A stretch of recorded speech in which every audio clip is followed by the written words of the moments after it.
Is Oklahoma open for business? The quick answer to that is yes and no. In her first State of the State speech, Governor Fallin unveiled several new laws she wanted in order to accomplish that simple goal. Our actions must send a signal to the rest of the nation that Oklahoma is ready and open for business.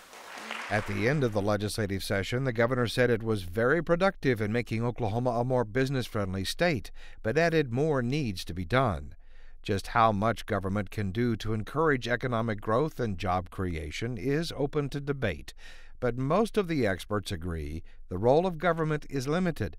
Dean of the University of Central Oklahoma School of Business, Mickey Hepner. I don't think there's much more the government can do to make this a more attractive place for businesses to operate. There are things government can do to make it a much worse place. David May is a professor of economics and holds an endowed chair at Oklahoma City University. I'm not sure that open for business really means much in this case.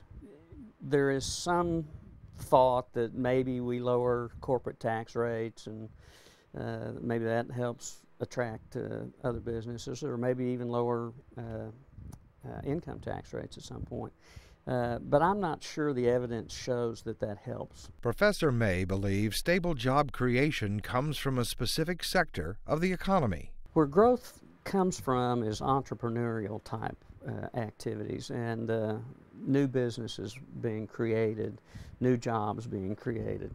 If you just transfer a job from another state to our state, that doesn't really accomplish the growth that you're looking for.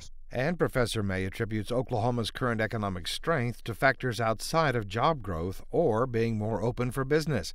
He says commodities such as oil and gas and agriculture just do better in hard economic times, and Oklahoma has plenty of both. The governor's Commerce Secretary sees additional reasons for Oklahoma's current economy. When I look around the landscape of where other states are, we didn't have the big highs of the housing boom, nor did we have, thankfully, the lows of the lows that so many are still enduring. Secretary of Commerce and Tourism Dave Lopez is planning a survey of Oklahoma businesses this fall to get more ideas on how to be really open for business. Find out what they think is working and not working. So it's not my assumption. We're not building policy on certainly not what I think, or even the governor may think based on anecdotal evidence or how we may read the data. He is also looking to the governor's special advisor on economic development, Tulsa businessman Robert Sullivan, Jr., and the task force that Sullivan heads to come up with more new ways to improve the state's business climate. And so those folks have been laboring in subgroups divided in about a dozen different categories. But they're bringing some ideas forward around Labor Day that just the early look that I've seen at a handful really could be game changers for the state. The task force is to have a report ready by Labor Day, and it may find support from the Democrats in the House of Representatives. To have insight and input from some successful business folks, I fully support, and I'll be very interested to see what kind of report they come out with. As long as whatever they come out with really will move the state forward and not hinder the average middle-class Oklahoman, then it's something that the House Democrats are interested in supporting.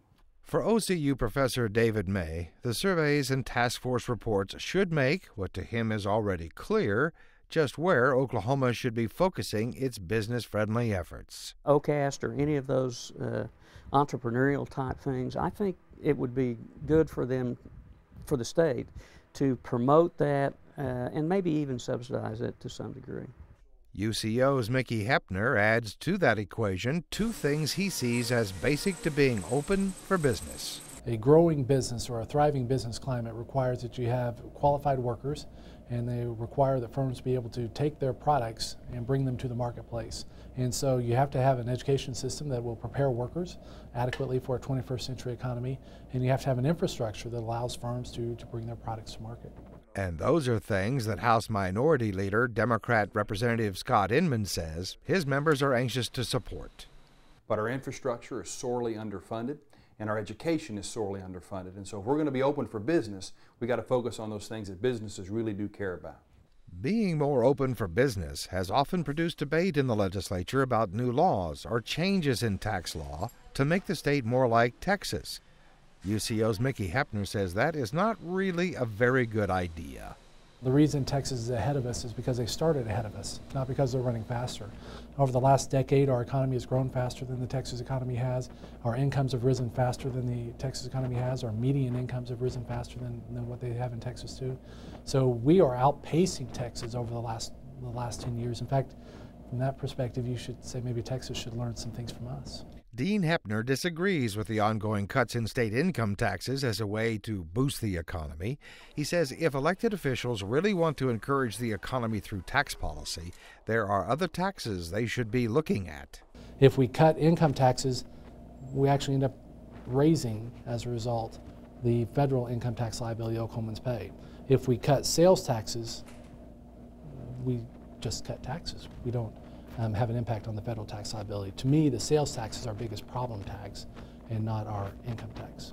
Cutting the sales tax helps middle and lower income families a little bit more.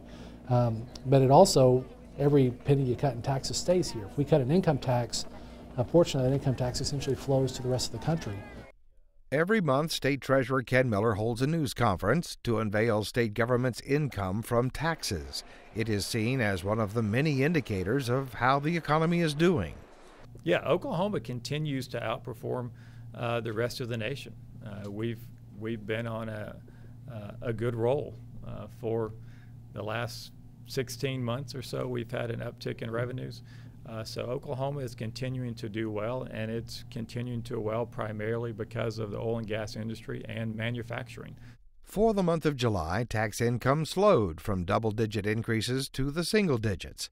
And while taxes from oil and gas are increasing, the figures clearly show where the majority of the state's money continues to come from: personal income taxes and sales taxes. Over the last 12 months, the state's tax collections have steadily increased, but still remain below the 12-month figure posted at the end of July 2009, which was the height of the national recession. Oklahoma's unemployment rate is at 5.3%, but came very close to actually going up 1/10 of a point last month. Tulsa's unemployment rate did go up to 6.6%, more than a 1/2 point rise in 1 month. Unemployment among black Oklahomans continues to run more than double that of whites, and despite the fact that the number of black Oklahoma workers finding or trying to find jobs now actually outpaces whites, they remain far more likely to be working part-time jobs. There is another looming problem on the horizon. An estimated 24,000 Oklahomans have simply stopped looking for work and have fallen out of the job force, which helped produce that unemployment rate of 5.3%. Before long, our growth will be capped, one, unless we get more people participating in the workforce that are already here. I understand from statisticians that our labor participation is less than other states and has been declining. Don't know the reasons. The other one is that we just can't spare anybody that can bring talent to the table. Relying on unemployment figures as a measure of the state's economy is a favorite approach of politicians, but there is always deeper meaning to the figures that often is not mentioned. Below the surface, there's always a great deal of movement. Even in the depths of the recession, there were a lot of people finding jobs, a lot of new jobs being created. Lynn Gray is chief economist for the Oklahoma Employment Security Commission. He says the way the state calculates the unemployment rate involves 2 surveys, and sometimes people are counted twice or not at all. And what makes the difference could be something as simple as a person living in one county but driving to work in another.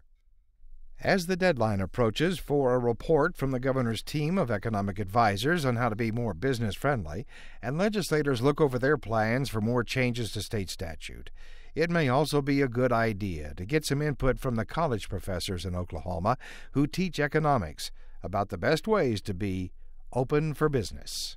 The most important economic development factor that we can influence with our government is to enhance the quality of life for our residents, to make this a place where workers want to work, to make this a place where firms can find the workers that they need and the consumers that they want, to make this a place that's attractive to work and live in. And if that becomes our focus, then that will enhance the economy of Oklahoma.